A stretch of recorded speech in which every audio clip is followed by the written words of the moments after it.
Boa noite. Estamos por começar aqui nossa aula sobre espiritualidade, nova era, história, entender um pouco sobre esse contexto, não? Então, já para quem está entrando aí, pedir por favor se alguém está escutando bem, se está todo mundo escutando ok, maravilha. Estamos só esperando um pouquinho para as pessoas terminem de entrar, para ver. Ah, sim. Então, boa noite para todo mundo. Tem gente que está entrando, acho que pela primeira vez nesta aula, não?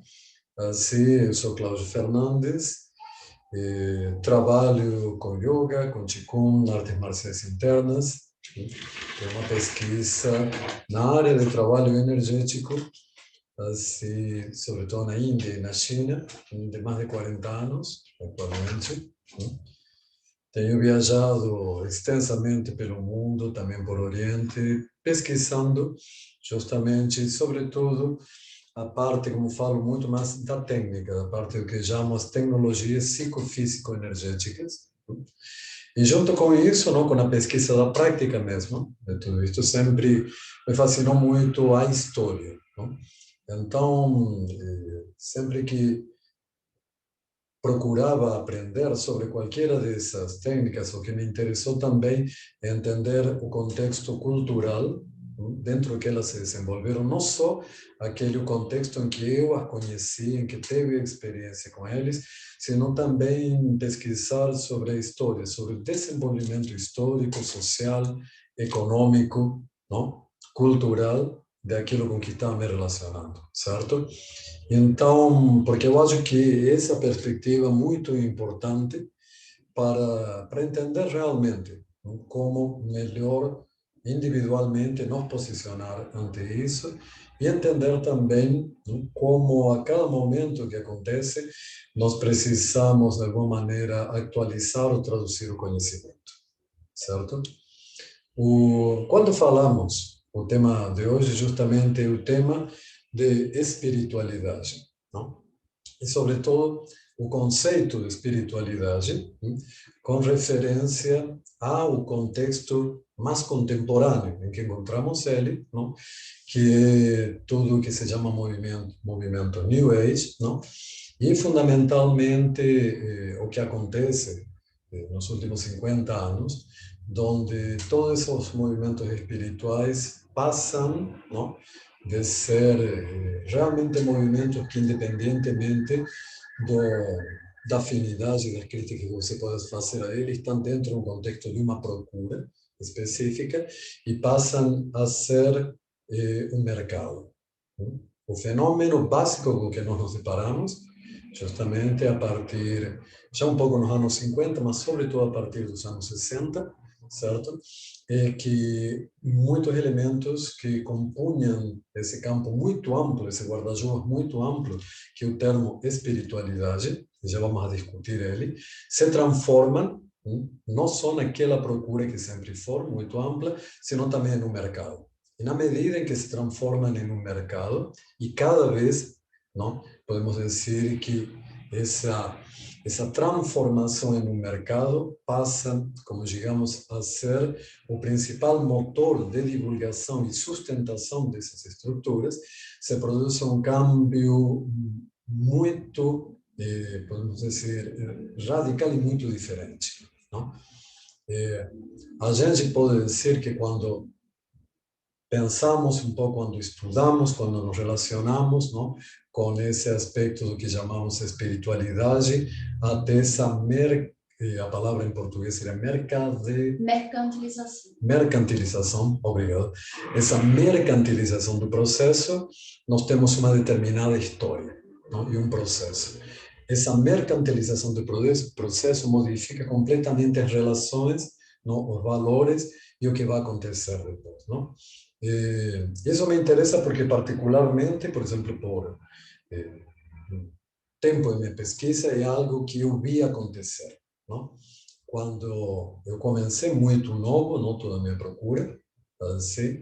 Por isso, ainda não você encontrava, minha pesquisa também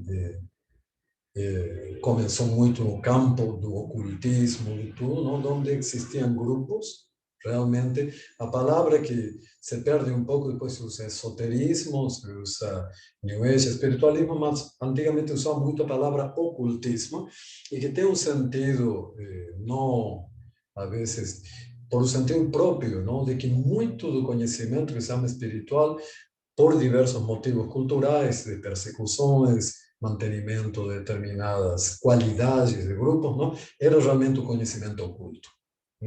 Então, você não tinha como agora a intenção de promocionar isso, que agora estamos em uma etapa que é completamente o contrário, não? Todo mundo quer miles de pessoas ouvindo o que você tem para falar.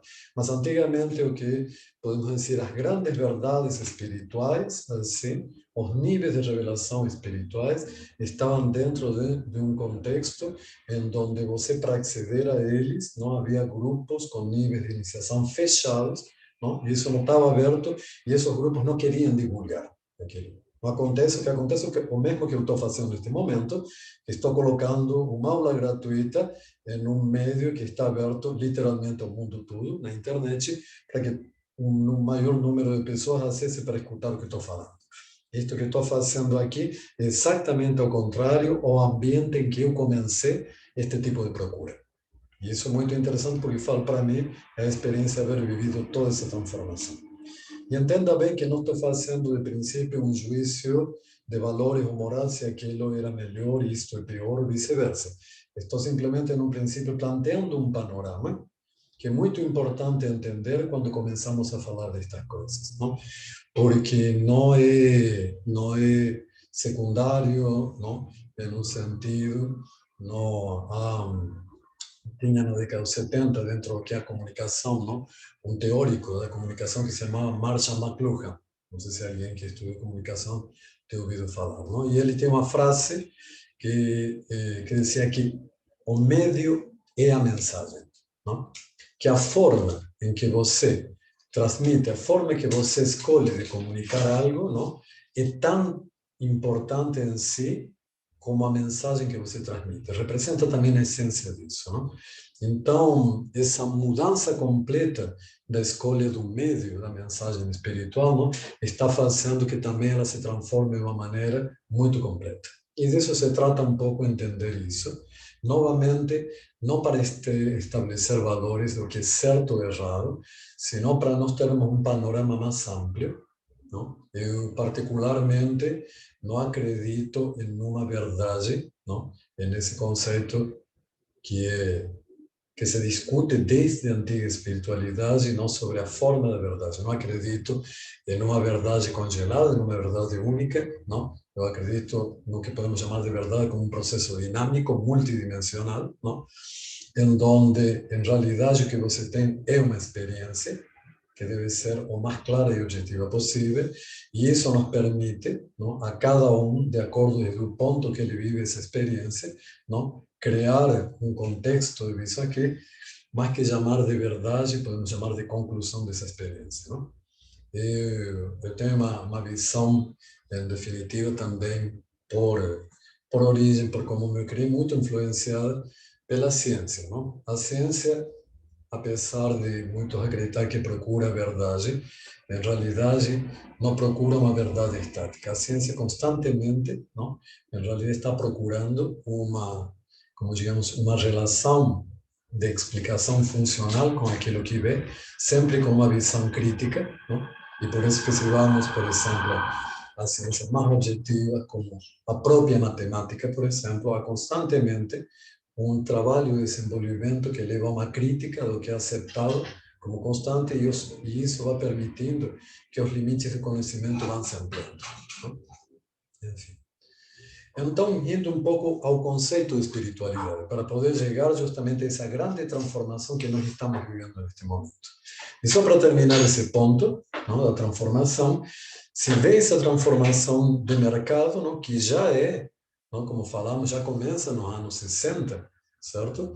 Aí, quando nós chegamos, não, quando começa o século XXI, não, En realidad podemos decir que eso comienza con la Internet. La Internet nace, a pesar de antes existir como, primero como teoría, después como experimentación, mas comienza en 1990. Comienzan las primeras redes que ainda eran de troca de información, porque a Internet nace, ¿no?, en realidad como un sistema de troca de información de pesquisa, de científicos, ¿no? Y esa red, esa idea de ter uma rede de circulação de informação, muito rapidamente, seguimos de 1990, não, ao ano 2000, passa de ser uma rede de troca de informação para ser basicamente uma rede comercial, não? Já aí pode ter aqui muita gente que eu acho muito interessante nós sermos conscientes do que vamos vivendo, não? Se alguém começou nessa época a ver como era a internet e o que é agora, não? Por exemplo, você vê que cada vez mais, não, nós temos que a internet é um meio comercial, não? É como a primeira página do Google, quando surge na questão. Quando surgiu o Google, a primeira página que você tinha do Google era de sites que te propunham temas diversos, ligados justamente àquilo que você havia pesquisado, não? Mas não necessariamente que estavam te vendendo algo. Quando você vai para o Google e coloca um tema, todas as primeiras páginas que você tem são sites que estão te vendendo algo. E essa transformação, a quantidade, digamos, que você tem que ir tirando até encontrar informação e não venda em uma página procurando na internet, aumenta ano para ano. Ou seja, que cada vez mais você tem uma camada mais profunda de mercado, de pessoas que te vendem informação ou que te dão informação para vender algo, até aquele que está ali simplesmente tentando trocar algum tipo de informação com você. Isso é importante pensar. Cada vez mais, não, tudo é uma situação que implica mercado, não? Então, à medida que o processo também desse mercado deixa de ser simplesmente um mercado que podemos concreto e real e se torna um mercado virtual, surge a internet, temos uma outra transformação dentro da transformação e a pandemia, neste momento, não, acelerou esse processo, não, até o ponto de extrapolarlo, não? No sentido de muitas coisas que antes até neste mercado se vendiam presencialmente, agora se vendem online. E que um par de anos atrás, até quem está vendendo online, como eu, neste momento, não fazíamos, não acreditávamos ou não queríamos vender de maneira online, não? Por uma questão de supervivência, começamos a vender online. Então, estou falando de experiências que eu mesmo estou vivendo, não? 2 anos atrás, um pouco antes da pandemia, vamos falar 3 anos para votar, se você me dissesse se ia botar um curso online para vender na internet, eu ia falar que não. Agora, por questões de, não só de supervivência econômica, sino de mercado, nós estamos colocando cursos na internet. Aí vamos, adaptação, pressão evolutiva, que vai acontecendo, não? Então, isso é muito interessante de ver, porque tudo isso nos está modificando a uma velocidade cada vez maior que em uma área, não? Nós estamos falando aqui de espiritualidade, vou usar um outro conceito muito importante dentro disso, que é consciência, não? Onde nós estamos pretendendo, de alguma maneira, a partir dessa espiritualidade, expandir nossa consciência, não? Estamos cada vez aceitando todo um processo evolutivo de uma maneira absolutamente inconsciente. Então, o que não quer dizer que, ante essa pressão evolutiva, nós não tenhamos que, de alguma maneira, aceitá-la, não temos isso, mas para poder dar uma resposta realmente criativa, não simplesmente precisamos adaptar-nos de qualquer maneira para sobreviver, senão precisamos entender de como fazer isso conscientemente e como criar um link de coerência com tudo que nós vemos, digamos, com tudo que nós temos trabalhado ou acreditado até esse momento. Ou como evoluir sobre nós acreditamos, mantendo um nível de coerência. Está dando-se para entender?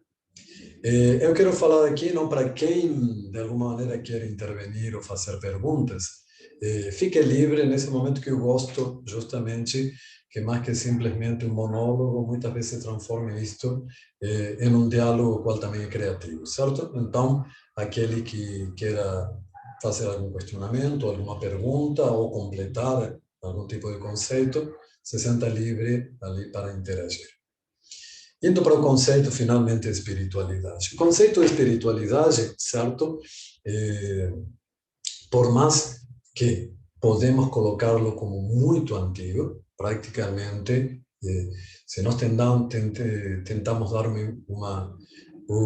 uma ideia ou uma definição assim, o suficientemente ampla, podemos dizer que, no sentido, na maioria das culturas, não, o ser humano sempre teve não, uma percepção ou uma intuição que mais lá não, das características da organização cotidiana, não, que toda cultura iba tomava, não, existiam não, formas de percepção e conhecimento muito mais amplas. Não? E nesse sentido, não, o conceito de espiritualidade, não, por mais que para nós, para os ocidentais, temos uma herência cultural de estar, de alguma maneira, criando uma oposição entre espírito e matéria, que é uma coisa muito da cultura ocidental, não? Que acontece ou desde determinados períodos, não? Em onde começa a haver um conflito, não? Entre uma realidade material e uma realidade espiritual, não? E isso vai ser um grandes debates de espiritualidade no momento, não? Mas eu vou ter uma definição mais aberta, em um sentido em quando não, eu não nego esta realidade, não, sino que digo que a espiritualidade é uma visão expandida desta realidade, onde a realidade, de alguma maneira, não é considerada como algo plano, como único bidimensional, senão como algo multidimensional. E que o conceito de espiritualidade seria essa possibilidade de ampliar minha consciência para poder percibir essa multidimensionalidade, não, do que é a existência, certo? Então, dentro da espiritualidade se fazem muitas perguntas que depois, não, no conceito de filosofia, vão a, a se organizar com nomes como ontologia, sobre o ser das coisas, sobre fenomenologia, sobre o que é a verdade, ou se é possível, como estamos discutindo, o que consideramos a verdade, né? Sobre soterologia, sobre se de alguma maneira existe uma salvação ou se existe uma perdição e se nós temos que fazer algo para poder chegar a uma condição superior, não? Enfim, não? Sobre uma questão da uma psicologia mesmo, de como funciona a nossa consciência, então, para superar isso, não? Sobre uma cosmogonia, não? Sobre qual é a nossa imagem de tudo isso do universo, não? A espiritualidade, não? Em um sentido muito amplo, vá falando sobre isso, vá falando sobre a essência do ser, da verdade, onde se existe uma salvação, se não estamos presos em algo e se, portanto, precisamos nos salvar, nos colocar em outra condição, não? Sobre como é a estrutura do cosmos onde estamos, sobre o que fazer com nosso corpo, com nossa energia, com nossa consciência. Todas essas são perguntas que você encontra dentro dessa enorme guarda-chuvas de tudo que colocamos como espiritualidade, não? Dessa maneira, não, tão ampla que tomamos, não, o conceito de espiritualidade parece abarcar, de alguma forma, não, um pouco, como diríamos, uma visão um pouco mais ampla de tudo que é a experiência humana. E, em definitiva, não, em todos os tempos, isso que chamamos de espiritualidade, tentava um pouco isso. Porque, como estamos falando, se espiritualidade é ampliar, não, o marco de percepção do que é nossa vida cotidiana, ela, logicamente, por definição, nos permitiria, desde um marco maior, não, de alguma maneira, poder enxergar todos esses problemas cotidianos e ter uma melhor perspectiva para encontrar uma solução ou uma harmonia, não, para esse processo. Daí que de muitas doutrinas espirituais surjam propostas de reforma, mudança, câmbio, evolução para o ser humano, certo? Porque em si, aparentemente, nós podemos dizer que a espiritualidade nos diz, podemos nos expandir, podemos, nossa consciência, nosso espírito, como que queramos chamar, pode chegar a um nível de expansão que nos permita olhar para como cotidianamente nos organizamos e, dessa maneira, ter uma melhor visão de como encontrar um equilíbrio em tudo isso, certo? Então, podemos dizer que em cada uma das grandes culturas sempre se desenvolveram essas visões, não? Até praticamente, como digamos, chegado, não podemos dizer que um marco de mudança para isso começa a acontecer em Ocidente, não? A partir, sobretudo, depois do Renascimento. Então, podemos dizer que a partir do século XV, não? Começa a haver uma grande mudança. Porque todas essas visões espirituais, não? Em Índia se tem um sistema filosófico, o yoga, não? Os sistemas taoístas, não? Na China, não?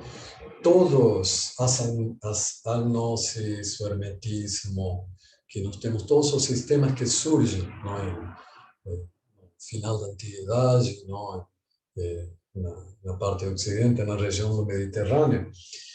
Para nós não fica às vezes muito claro, mas eram sistemas, todos esses sistemas espirituais eram sistemas iniciáticos, não? Ou seja, não eram abertos para todo mundo, eram fechados, não? Dentro de grupos, dentro de comunidades, em donde você precisava ser aceitado e em donde o desenvolvimento, a forma em donde essa experiência, esse conhecimento ou essa possibilidade, essa maneira de você experienciar o conhecimento daquele grupo iba sendo te revelado aos poucos, certo? Em um determinado momento, por o que se caracterizava, o que diferenciava, por exemplo, a espiritualidade de uma religião, e isso é importante, por mais que, não, em muitos casos, determinados sistemas espirituais estivessem ligados ou emparentados com visões religiosas, que enquanto que a visão religiosa, não, tinha, não, como objetivo ser massiva, não? Então podemos ver que em todas as grandes religiões existiam, dentro desse conceito religioso, de cosmovisão religiosa, grupos esotéricos, uma visão, não? Assim. Então, que formavam, que tinham essa outra visão, vamos dizer, mais espiritualista, não? Que justamente eles se diferenciavam porque, não, mientras que a religião era feita a partir de dogmas, processo aberta para todos, não, esse conhecimento espiritual era fechado para poucos, não, e cada sistema tinha sua maneira de escolher, não, ou avaliar para quem esse conhecimento era aberto ou não. E isso, em realidade, se mantém até hoje, não? Até hoje existem grupos de conhecimento que trabalham de maneira fechada, não? Mas, vamos dizer que isso cada vez melhor. A grande mudança começa a se dar justamente a partir do Renascimento, onde a diferença de querer manter esses grupos, digamos, pequenos, ou que eles cresçam de uma maneira em donde haja um filtro de quem os integra, começa a se ter uma ideia de movimentos que começam a se abrir. E isso é muito, não? Porque podemos dizer que nossa cultura moderna, porque nós somos no Ocidente, surge no Renascimento, não? De um processo. E, e sobretudo, não? Começa, não, como herência de tudo isso, a partir dos movimentos que começam, como o movimento Rosa Cruz, por exemplo, não? No século XVII, que apesar de se pretender com uma estrutura, não, fechada e iniciática, faz uma propaganda, não, de a própria existência, não? E aí começamos uma etapa muito interessante porque começa esses grupos não existem como grupos fechados, não? que não fazem propaganda de sua existência, muitos deles, podemos falar de sufis, não? De distintos grupos gnósticos, não acontecidos, das sampradayas antigas de yoga, por mais que não ocultam sua existência, tampouco eles fazem questão de publicitar a existência. Não? E para quem, digamos, tem algum conhecimento do ocultismo, por exemplo, não? O movimento Rosa Cruz começa literalmente, qual é a palavra em português? Com um manifesto, não? Que aparece colado em determinadas cidades na Alemanha, não? Eh, eh, falando que existe aquele movimento. E por mais que ele se postula como movimento iniciático e secreto, por outro lado, ele se cria, não, divulga sua própria existência, certo?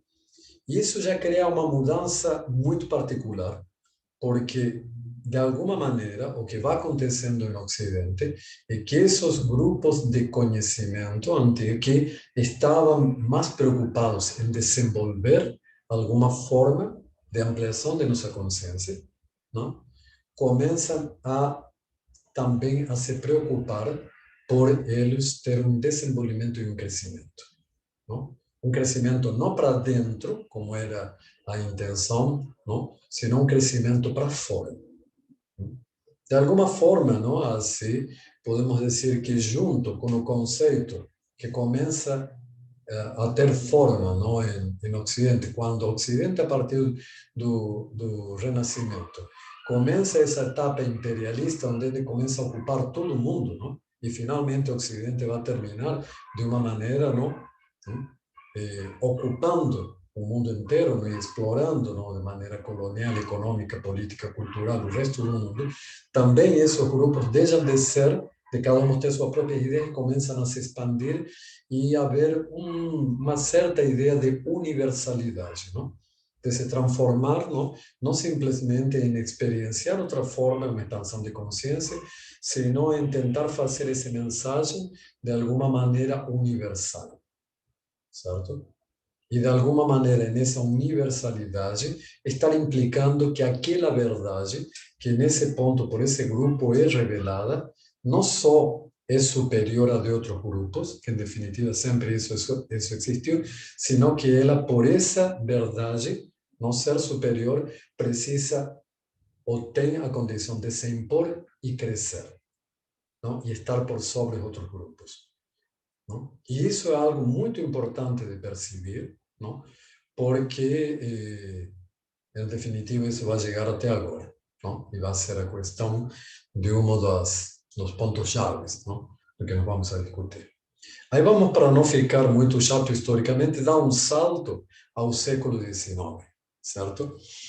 E em donde podemos dizer que um ponto que o século XIX é um século muito interessante, porque podemos, junto, não, com o surgimento realmente da Revolução Industrial, da expansão, finalmente, podemos dizer, da vitória completa. O século XIX é a vitória completa, não, quando falamos de Ocidente, em realidade, de Europa, não? Porque o século XIX é a vitória da Europa e da cultura europeia sobre as culturas do resto do mundo. Uma vitória não cultural, uma vitória que é militar, econômica e política, certo? É um momento onde você vê, no, que foram, por exemplo, não, duas grandes potências da antiguidade, literalmente, não? China e Índia, por exemplo, não? China e Índia, até praticamente o século XVI, não? Quase o século XVII, produziam 3/4 do PBI do mundo, só para ter uma ideia. Digamos, toda a riqueza, não, do mundo antigo, até bem entrado o processo de renascimento, não? 3/4 da riqueza do mundo eram produzidas por China e por Índia, não? Para ver o tamanho dessas culturas, não? Em um processo muito curto, não?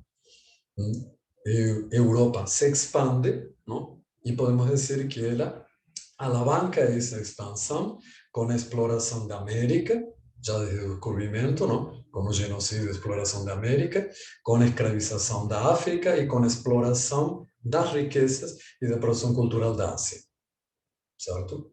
E isso, independentemente de toda uma realidade histórica. Isso alavanca todo um processo da Europa. E quando chega ao século XIX, ao mesmo tempo que Europa se sente, a cultura europeia, a cúspide da evolução humana, não surge o conceito de evolução, não?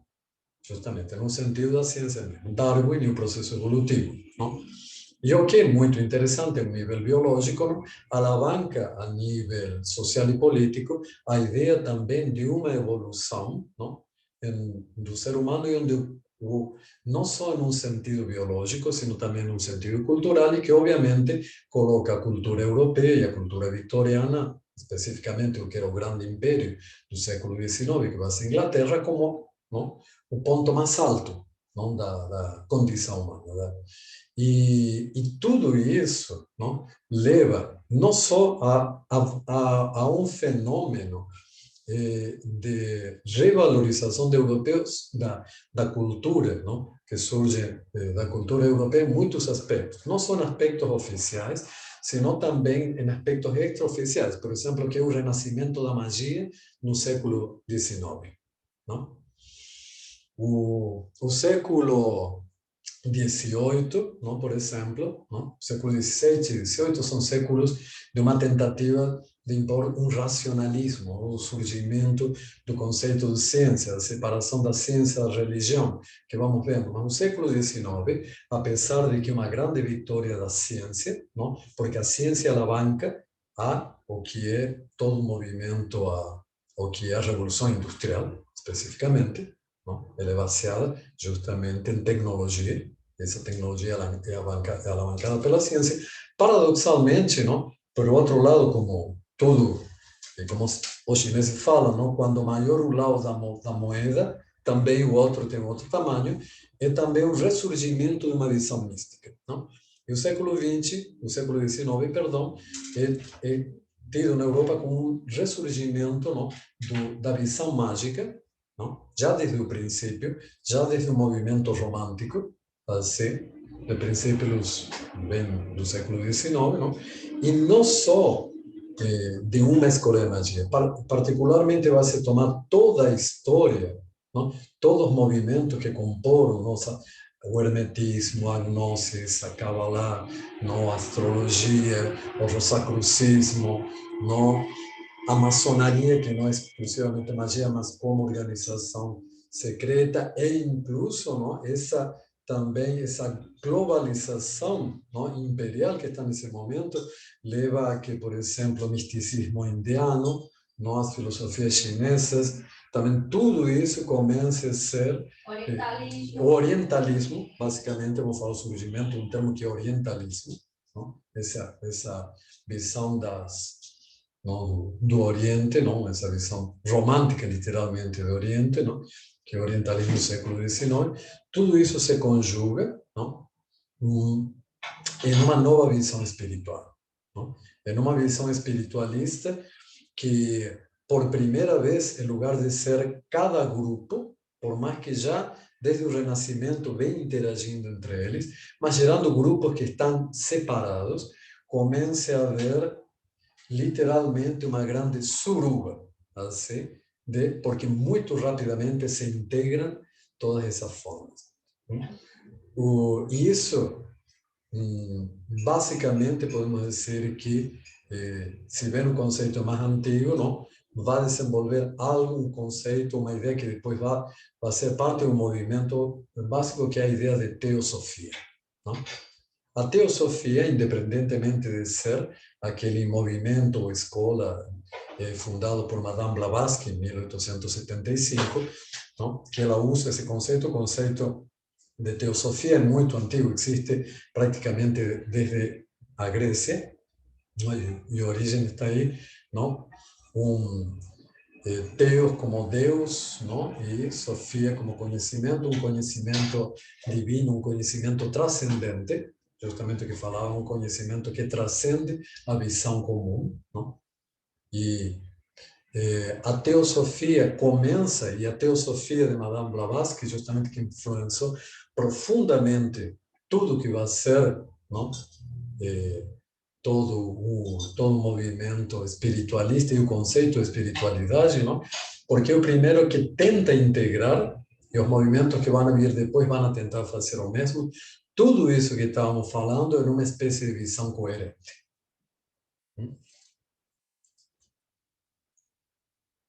Em donde elementos, ¿no? que son partes actualmente de todo lo que nos parece familiar dentro de una visión espiritual, ¿no? Como concepto soterológico, como concepto de karma, por ejemplo, ¿cierto? Conceitos já no epistemológicos sobre determinadas estruturas, sobre verdades espirituales, sobre cosmogonias, ¿no?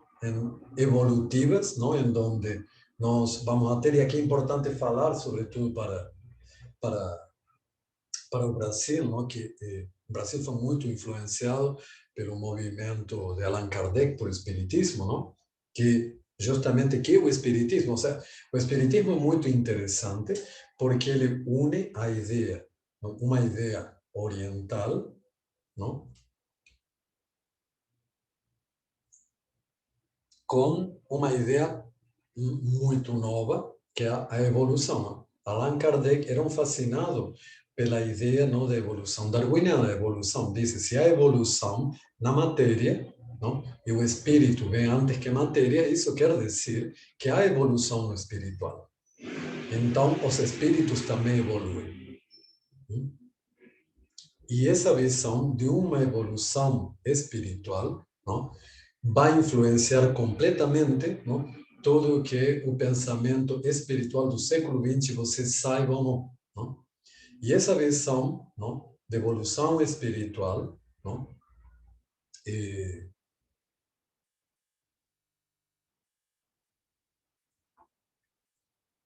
que por um lado, como novamente falo, todo tem duas caras da moeda, não? Pode ser utilizada, não? Muito, desgraciadamente, no século XX, como um fator justificador sempre, tudo isto como foi usado também a nível social, por exemplo, o conceito evolutivo, da superioridade, não, da cultura branca europeia. Isso, por exemplo, tem um trabalho muito interessante, não, sobre a evolução religiosa no Brasil, por exemplo, do que Umbanda, não? Tem um texto que se chama Morte Branca do Feiticeiro, trabalho A Morte Branca do Feiticeiro Negro, não?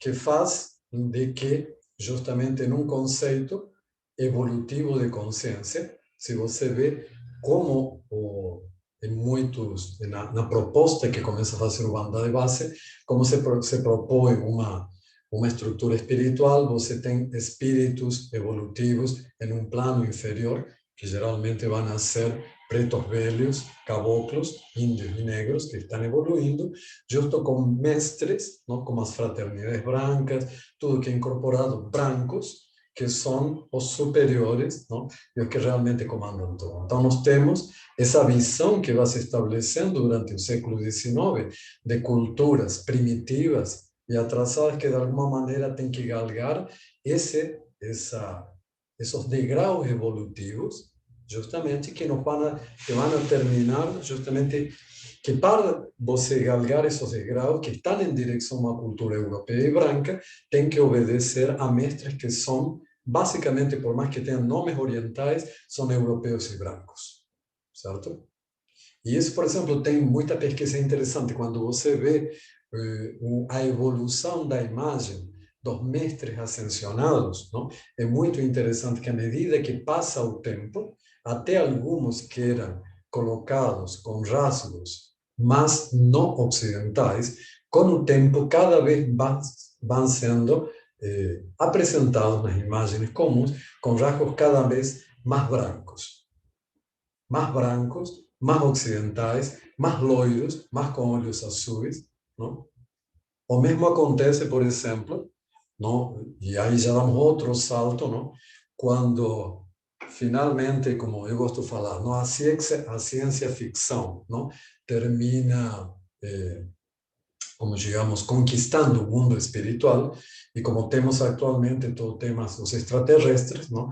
Nós vamos saber que justamente quando vemos, não, os que são apresentados como os extraterrestres mais evoluídos, que são aqueles que vêm a nos trazer uma mensagem espiritual, eles vão ser altos, loiros, brancos, de olhos azuis, certo? Como os pleiadianos, não? E aí vemos esse reflexo, resumindo um pouco de todo esse processo, não? Então, aos poucos, não? Esse mundo espiritual que surge, essa espiritualidade do século XIX, não? Começa a criar, a botar dentro do grande liquidificador experiências de procura de expansão de consciência, que independentemente de que você se identifique com uma ou com outra, pode fazer críticas, são experiências, como falava, não? De grupos que estão em uma procura dessa experiência, a vezes, muitas vezes, defendendo essa experiência, não querendo comunicá-la, sendo elitistas, você pode fazer, não? Algumas críticas, mas que estavam interessados nessa experiência, a criar, não? Uma doutrina, que em realidade é a palavra que estava procurando, como se define, por exemplo, a teosofia de Madame Blavatsky como uma doutrina, certo? Universal, como uma verdade revelada, certo? Literalmente, já digerida, já estruturada, aberta para toda a humanidade e que se coloca como um caminho evolutivo, certo? E é nesse ponto, não? As sociedades que começam a acontecer nesse momento começam a ter esse caráter muito influenciado justamente por o cristianismo, sino em sua filosofia más superficial, mas sim, não? Em seu caráter evangelizador, não? Que é uma das questões também do século XIX, que é justamente os movimentos que outra maneira de expandir o Ocidente, os movimentos de evangelização, não? De todo o que é da África, da América, da Ásia, ou seja, começa a haver esse movimento de... Seria uma inspiração ao movimento jesuítico? Como? Seria uma inspiração ao que era o movimento jesuítico? O movimento jesuítico inspirou muito, o movimento jesuítico, em realidade, inspirou muito estruturas de poder muito mais ligadas à maçonaria, certo? Porque o movimento jesuítico, apesar de ser universalista, ele tinha justamente uma estrutura de poder fechada, uma elite, entende? O que acontece a partir da teosofia e de todos esses movimentos é muito mais um processo de evangelização, uma verdade revelada que tem que ser levada para todo mundo, e que o ideal seria que todo mundo conhecesse, não? E pudesse participar desse processo, não? E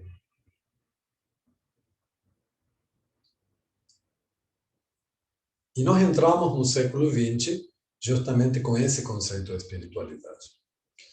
Durante o século XX vão a conviver duas realidades que ainda para a maioria eu vejo as pessoas pouco conhecida, não? Porque normalmente a maioria das pessoas que chega ao que chamamos a espiritualidade chega muito mais por esse tipo, por essa versão evangelizadora, não? Da espiritualidade, por os livros, por tudo. Então, tem essa visão de uma verdade aberta que está dando para todos. Mas, junto com isso, continuava existindo os grupos ocultistas, que eram os que se consideravam, não, como, digamos, os verdadeiros detentores daquele conhecimento, certo? Então, se você entrava pelo lado justamente de todo esse conhecimento aberto, e você se interessava em mais profundo, não? Até não faz muito tempo atrás, você queria aprofundar em tudo isso, você vai se encontrar com que havia grupos ocultistas que iam te falar que não, que há outras camadas, não, que não estão ali, que esse é um discurso aberto para todo mundo e que você deveria realmente participar daqueles, como esses grupos ou de ordens e que na medida em que você fosse aceito, estudasse, passasse por alguns tipos de provas ou iniciações, não, o verdadeiro conhecimento ia ter se revelado. Ainda subsistia aquela estrutura antiga junto com isso. Em tudo isto, não, aos poucos, obviamente, uma das coisas que vai surgindo é que, como se você tem estruturas muito grandes, como começam a surgir, geralmente, não, esses pequenos grupos esotéricos, não tinham uma função de arrecadar dinheiro, certo? Por mais que, por exemplo, as lojas todas eram bancadas pelas pessoas, mas realmente não havia uma ideia de ni se precisava criar fundos demais. Muitas vezes as próprias pessoas que estavam interessadas, que eram pessoas que tinham mais dinheiro, todos davam as condições, os lugares materiais, quem tinha menos colaborava com o trabalho, mas eram estruturas em um sentido mais colaborativas. Mas quando você começa a ter uma grande organização, você precisa financiar uma organizações maiores, não? E o que se começou a acontecer, e aí seria um pouco largo entrar na estrutura econômica como está, mas o que aconteceu basicamente que na medida que se começa a financiar uma organização mais grande, maior, se vê que não, esses modelos de financiação de como arrecadar fundos rapidamente começaram a dar superávit. Quer dizer que imediatamente se começou a perceber que você ter uma organização espiritual grande dava dinheiro, certo? E que não só dava pouco, sino que dava muito dinheiro.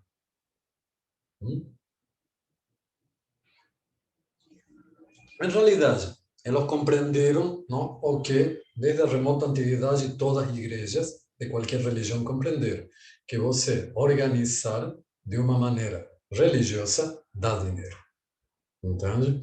E aí começa uma outra etapa. Começa a etapa de que, não? Essas da comercialização. E cara, isso é uma situação, não? Realmente muito complicada. Vendo, por exemplo, dentro do mundo do yoga, não?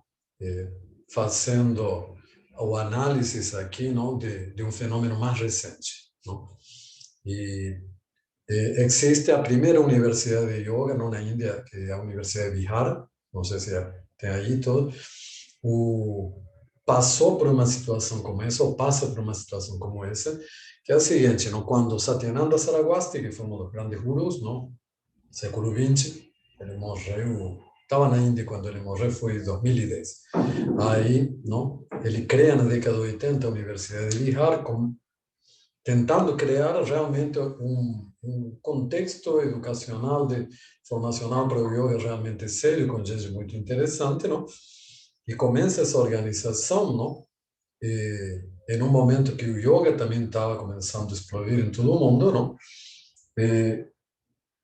Faz isso realmente com uma intenção realmente educacional, pedagógica. Mas o êxito que tem, não, de todos os estrangeiros que vinham não, para ali, e a quantidade de dinheiro, não, é uma que muito rapidamente não se começou a arrecadar a partir do curso, não, fez que tivesse que criar, porque as pessoas que criaram, digamos, o aspecto pedagógico não eram administradoras. Então você tem que procurar alguém que administre. E essa pessoa que administra, como vê que o que está administrando é um puta negócio, que só está por crescer, e quando você vê as perspectivas de mercado, aqui estamos, vai crescer muito. E aí começa a tensão entre você continuar fazendo um processo realmente educacional, não? E um negócio que aquilo é, e que faço como reaplico todo esse dinheiro, certo? Sobretudo quando, e vamos desde o yoga, pessoas que estavam ensinando, não? E como vinha sendo realmente um yoga tradicional que não estava pensando em dinheiro, não? De repente diz, agora você tem que pensar muito dinheiro. Eu disse, cara, essa não é a experiência. Isso deu muito espaço para administradores pensarem no dinheiro. E aí já podemos imaginar todo o problema que acontece. Quando quem é o núcleo não quer ou não entende como pensar o dinheiro, e as pessoas que estão administrando com muito dinheiro se sentem a liberdade de como utilizar isso vai dar muitas confusões, vamos falar, para não entrar nisso. Não? E isso começa a acontecer muito, várias vezes dentro desses grupos espirituais, desde aqueles com boas intenções, que em determinado momento se encontra com um esquema que produz dinheiro, e no momento em que já aqueles que compreendem isso, já entram, e o que vai acontecendo cada vez mais, não?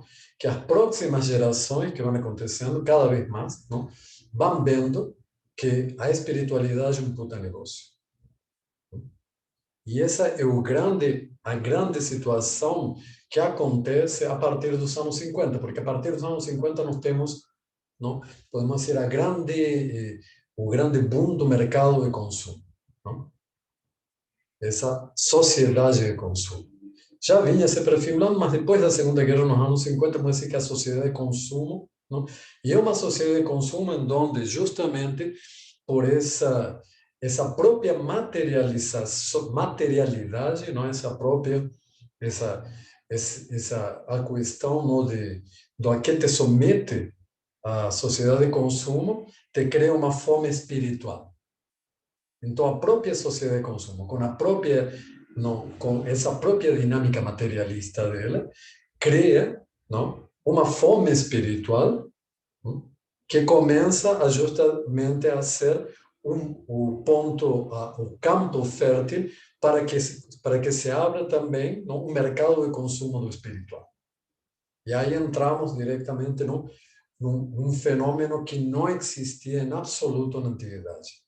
Em todo o desenvolvimento, não, de qualquer sistema, podemos chamar de espiritual, de conhecimento, de iniciação, que é feita. Aí, diretamente nesse momento, surge algo, não, que é o mercado da espiritualidade. Certo? E no mercado da espiritualidade, temos dois fenômenos, que é o fenômeno, não, do empreendedor espiritual, não? Por exemplo, a famoso na 60 Guru Maharaji, né? Acho que todo mundo ouviu falar.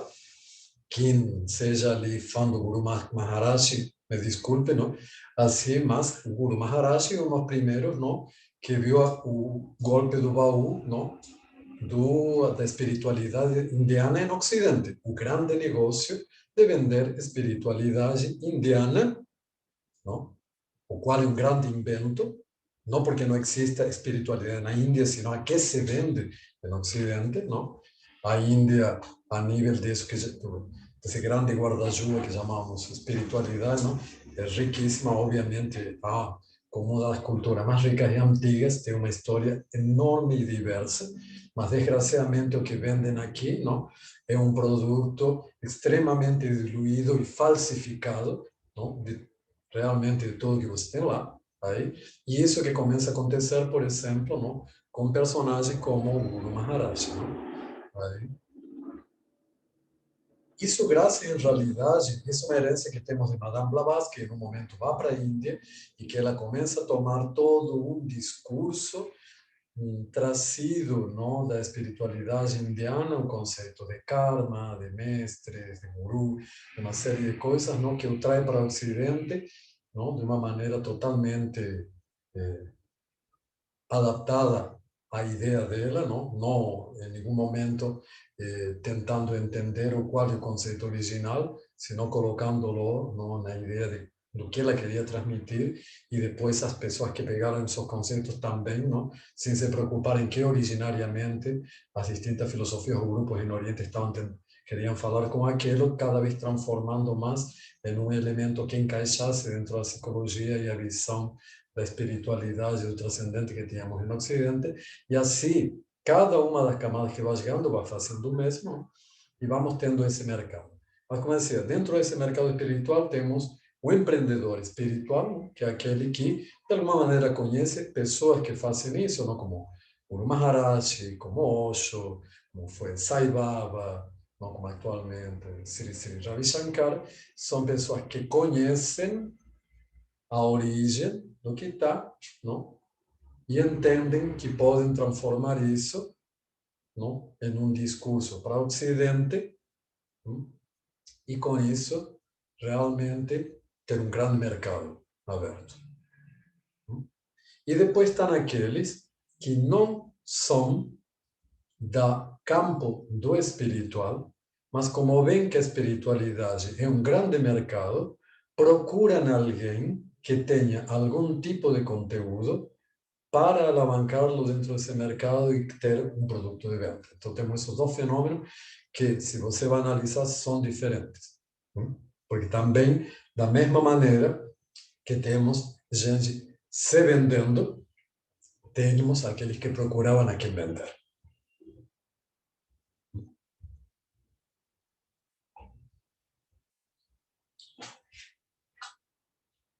E isso vai se desenvolvendo bastante, certo? Hasta que nós chegamos a partir dos anos 60, 70, 80, e o grande boom, não?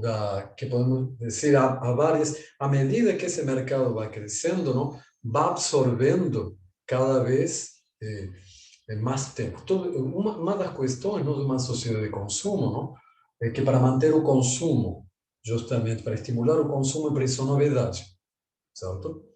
Então, à medida que esse mercado de consumo se desenvolve, cada vez mais, esses personagens que estão procurando o que vender, não? Estão vendo, não? E tentando encontrar dentro desse campo da história e espiritualidade da humanidade que vender.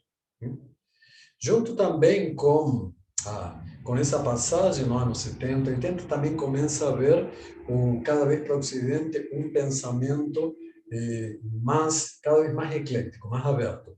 Se começa a sair desse pensamento eurocentrista, não, só ocidental, e se abrir, começa a haver o fascínio por outras culturas. Não?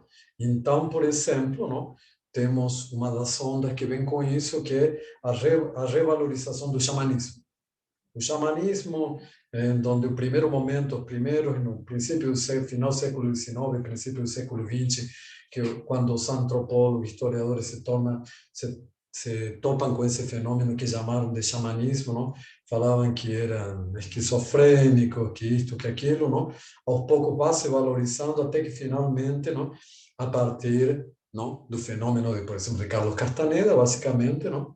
Assim, começa a haver uma revalorização do xamanismo, e sobretudo a partir dos anos 80, de Michael Harner, o Caminho do Xamã, exato, isso explode e temos uma vertente que agora continua, apesar de que teve um grande boom no final dos 80, princípio dos 90, caiu um pouco, mas agora não teve um renascimento faz poucos anos e temos esse boom do xamanismo. Não? Atualmente todo mundo, por exemplo, o pessoal de yoga, adora se misturar com xamanismo. Provavelmente temos Neo-xamanismo. o neo-xamanismo, como podemos chamar assim, surge no mercado. Não?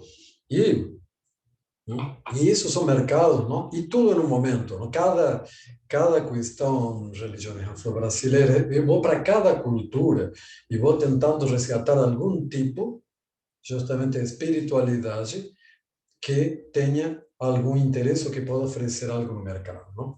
E à medida que passam as décadas 70, 80, não? E sobretudo os anos 90 é o boom, se bem que e aí temos o que vai se chamar nova era, não? Porque o movimento nova era, basicamente, não é um movimento espiritualista, é um movimento mercantil, é um movimento em onde, não, finalmente, é a institucionalização, justamente, de um mercado de espiritualidade, onde, como em todo mercado de consumo, ano a ano estamos procurando novidades ou novas embalagens, certo? Para o velho. Reciclagem do velho. Reciclagem, porque em realidade continuamos reciclando tradições muito antigas, não?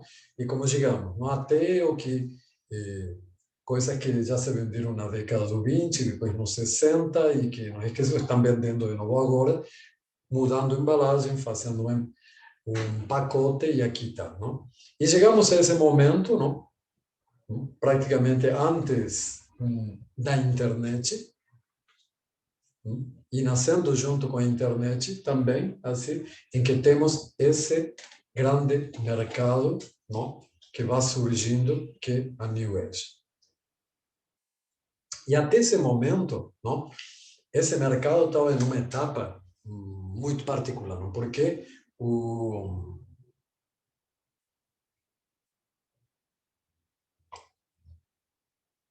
até esse momento, o que se vendia, a informação, não? No conhecimento, estou falando, a informação sobre o conhecimento estava em livros que você podia comprar na superfície, estava em grupos que te vendiam, não? O acesso a esse conhecimento, mas a partir de que começa a internet, começa um outro fenômeno, que é tudo o que antes. Isso é muito interessante, porque quando eu comecei, por exemplo, atualmente alguém quer estudar história, espiritualismo, esoterismo, magia, yoga, vá para a internet e vai encontrar de absolutamente qualquer tema um monte de informação, seja falsa ou seja uma informação boa, seja artigo sério, estudo histórico, você vai encontrar todo o leque de informação, da mais ruim a mais objetiva sobre aquilo que lá na internet. Mas quando eu comecei, você tinha que ir atrás das coisas, não? Eu terminei, como falo, viajando meio mundo porque não tinha internet. Então, quando eu queria saber de algo, você tinha que procurar a pessoa que sabia.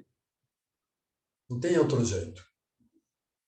O que você tinha nos livros, e tinha muito já, não, a partir da década de 60 tem muito livro, mas sempre o que tem, tudo que você tem nos livros, é bem superficial, não? Era claro, quando você queria aprofundar, que você tinha que encontrar alguém que pelo menos não tivesse aprendido num livro, sino que tivesse alguma relação de experiência real, de haver aprendido com alguém que havia desenvolvido, onde estava essa parte de um conhecimento que tinha, não, uma experiência real ali. Haver alguém que tivesse passado por esses processos, tido êxito nesses processos e pudesse te mostrar de maneira clara e objetiva, não, na sua própria nas próprias capacidades, no próprio aprendizado dele, no próprio conhecimento, não simplesmente informação, porque o livro é informação, você queria alguém com conhecimento, que é justamente vivenciar, fazer o processo de poder passar essa experiência. Aí você procura. Agora, não? Todo esse conjunto, tudo que você procura está na internet e isso foi deixando as pessoas preguiçosas, em um sentido. Foi deixando as pessoas em numa situação, não? Em onde foi criando uma mudança muito particular de mercado, no próprio mercado, não? No mercado que já estava, a chegada da internet começou a criar já uma nova etapa. Não?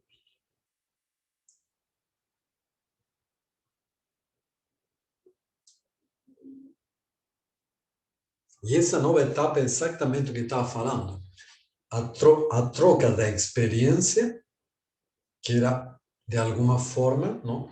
O que te prometiam antes da internet os sistemas, não? Que se você não ia para o ashram do Osho, você ia ter uma experiência. E que o que te modificava a experiência que você tinha lá. Aí você não pode falar se sim, se não, se você conhece, mas havia uma proposta de você ir e experienciar. Na medida que começa a estar na internet, não, começa a haver a questão de você poder simplesmente, não, comprar a informação. E cada vez mais, não, mais se começa a ter a informação que a experiência. E isso é muito interessante, porque isso vai também não? Influenciando como é quando você chega, sai do virtual e vai para o real. Em que sentido? Antigamente, por exemplo, vamos falar gurus, por exemplo, assim, que você encontrava, e vamos falar justamente do aspecto mais oscuro, gurus, manipuladores, abusadores, que desgraciadamente sempre foram a maioria, assim, que você encontrava, realmente tinham conhecimento. Não é que eles somente eram, aliás, manipuladores comerciantes. Eles tinham, conheciam algo, tinham, vamos dizer, sim, poderes, entendiam, tinham algo que eles vendiam e com isso manipulavam as pessoas. Como? E realmente tinha que haver algo ali, porque as pessoas procuravam alguma experiência. Algo você tinha que oferecer para poder engabelar aquelas pessoas.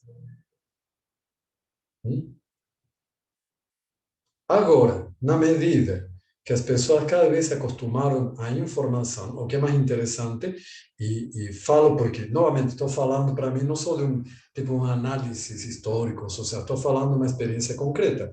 Atualmente, você encontra um monte de gente, não, que não tem nada, não sabe nada, não te dá experiência nenhuma e te vende as coisas. Os gurus, os fáceis. E há uma questão, se desistiu, não. Continuam existindo gurus por aí, não? Mas, como digamos, se democratizou muito a coisa. Agora tem um monte de facilitadores. Essa palavra que tem, não? Que você tem, não? Muitos instrutores de yoga formados em um mês, certo? Que te dão aula de 5.000 anos de conhecimento que eles aprenderam magicamente em um mês que vão te passar assim, depois de... E, enfim, nós temos um mercado em donde a saturação, não, de informação que não te dá tempo para você entender o que é o processo de conhecimento, te deixa absolutamente aberto a você ir a aprender, entre aspas, muito grande, com pessoas, instrutores, facilitadores, que não sabem nada e você engole isso como um pato. E esse é um fenômeno que acontece neste momento, não? E por isso, quando eu falo de análise, pode dizer, a culpa, tem um ditado em espanhol que diz, a culpa não é do porco, sino também de quem o engorda, não? E aí estamos em uma situação, não, que nós todos estamos construindo, não? Porque eu dentro da área de trabalho do yoga, não, sou considerado uma pessoa extremamente incômoda, certo?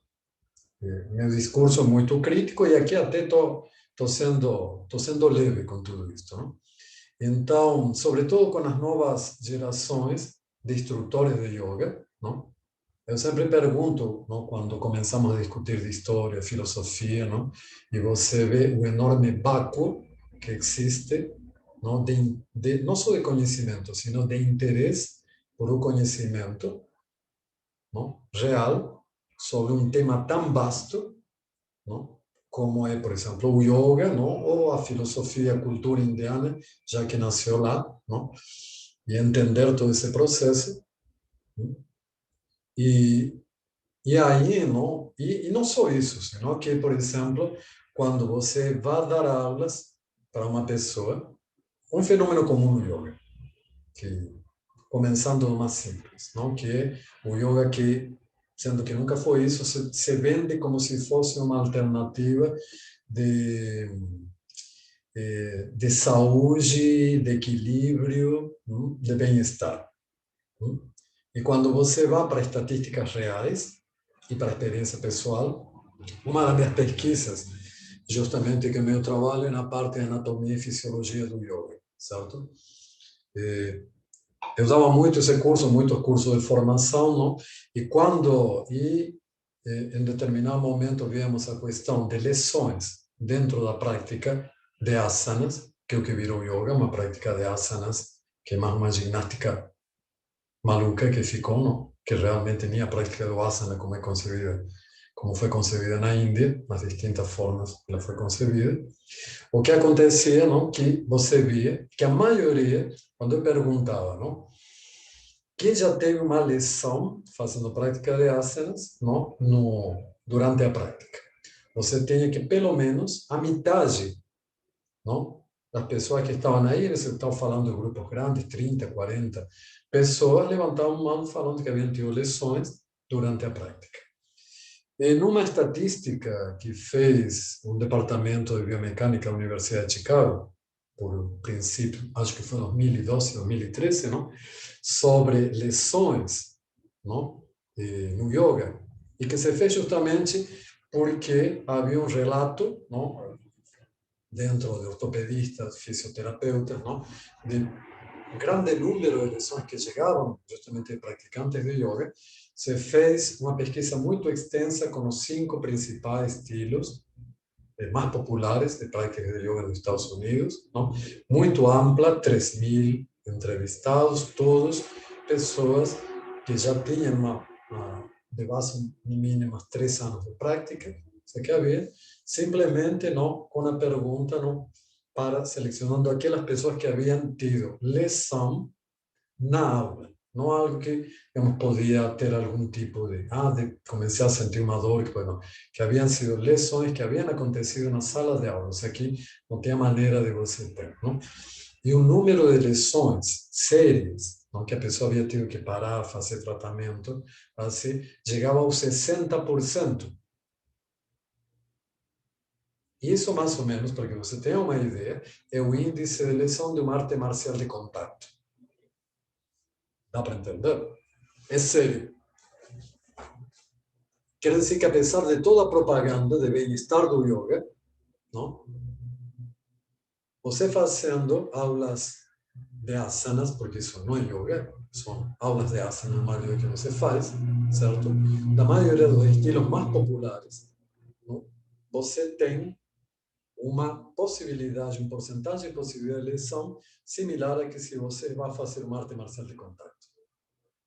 É realmente paradoxal o que vemos ali, não? E quando você vê, não, o desconhecimento de uma pergunta simples, se você entende, por exemplo, se alguém que pratica ou trabalha com yoga, justamente, não, os efeitos biomecânicos, fisiológicos, energéticos de cada asana, não? Que não são genéricos, sino que dependem para cada grupo de população. Por exemplo, eu mesmo, para um homem ou para uma mulher, que acontece em distintas faixas etárias, que acontece se você tem algum tipo de patologias, não? Assim, ou doença, como afeta isso, não? Enfim, tem muitas perguntas ali que se você coloca para um instrutor, ele não tem ideia. Então, você vai para uma aula geral, em onde você coloca a tua ideia, enxerto a sala de aula, onde você dá uma aula genérica, onde você não avalia a pessoa, onde tem homens, mulheres, grupos diversos,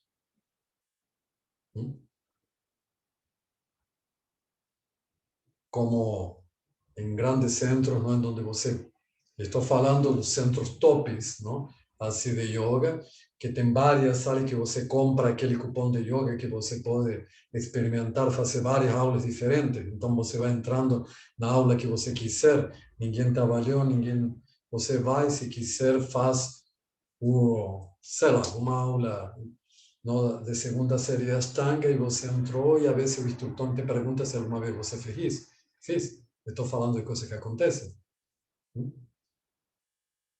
E a pessoa, de repente, ninguém te pergunta se você tem uma lesão do joelho, se você tem algum problema de coluna, se você tem diabetes, sei lá. Toda uma série de coisas que seriam interessantes, não? Para, de alguma maneira, você dar alguma orientação real para aquela aula. Não? E por que estou falando de tudo isso, não?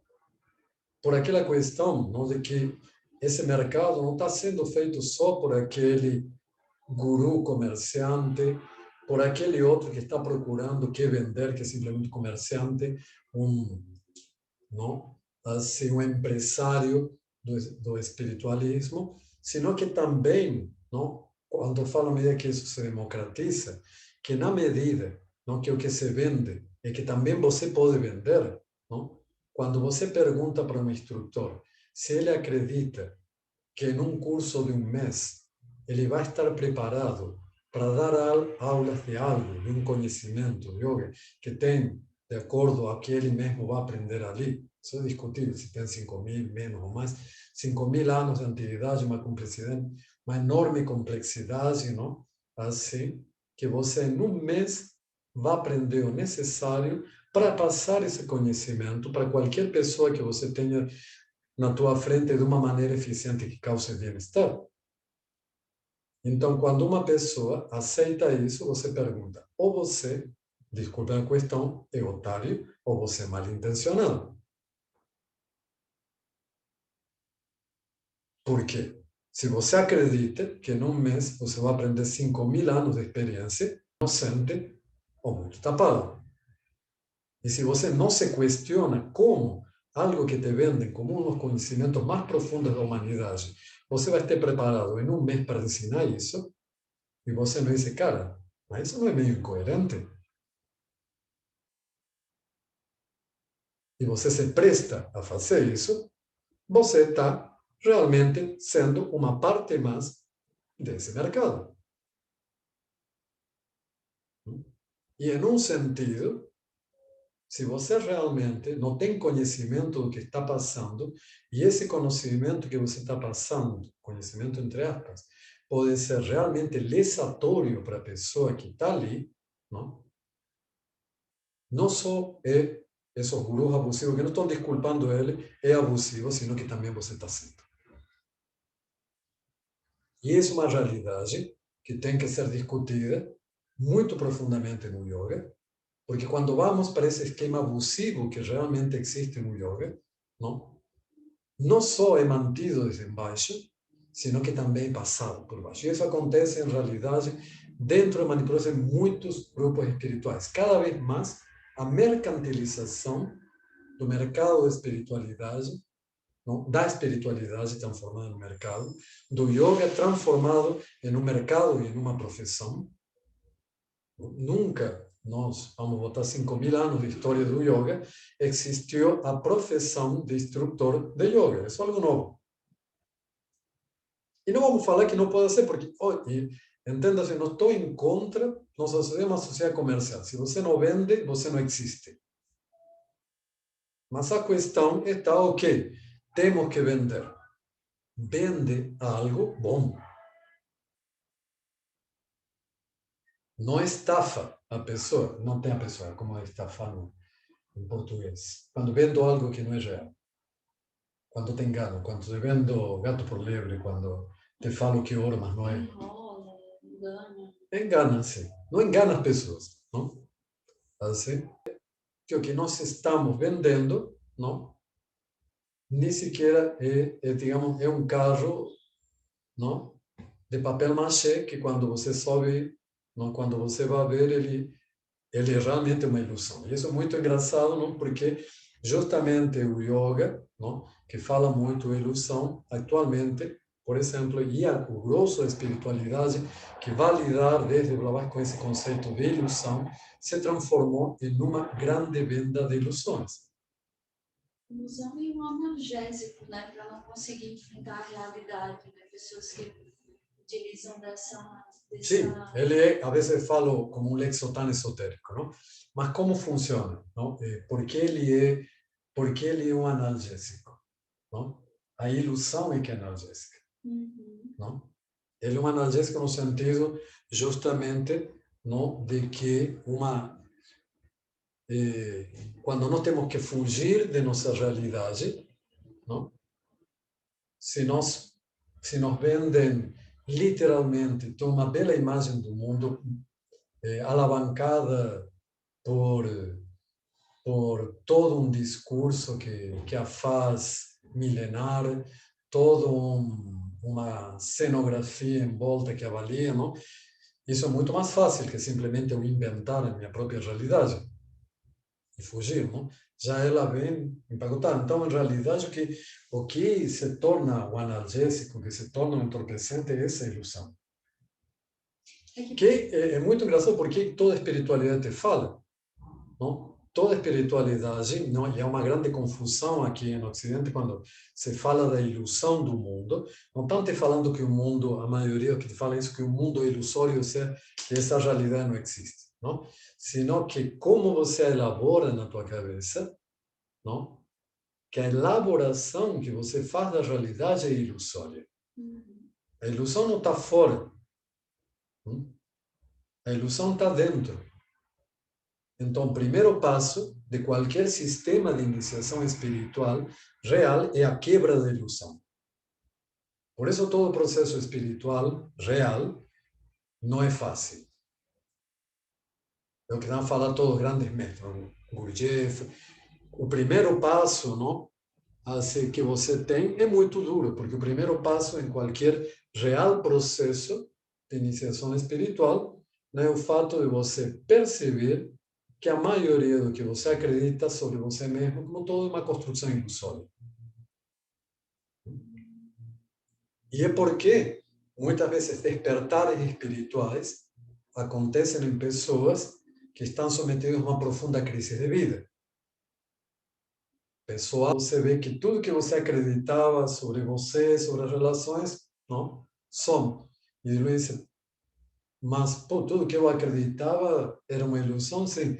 E nesse momento, ou você, não, se quebra com tudo isso e procura uma nova ilusão, ou nesse momento essa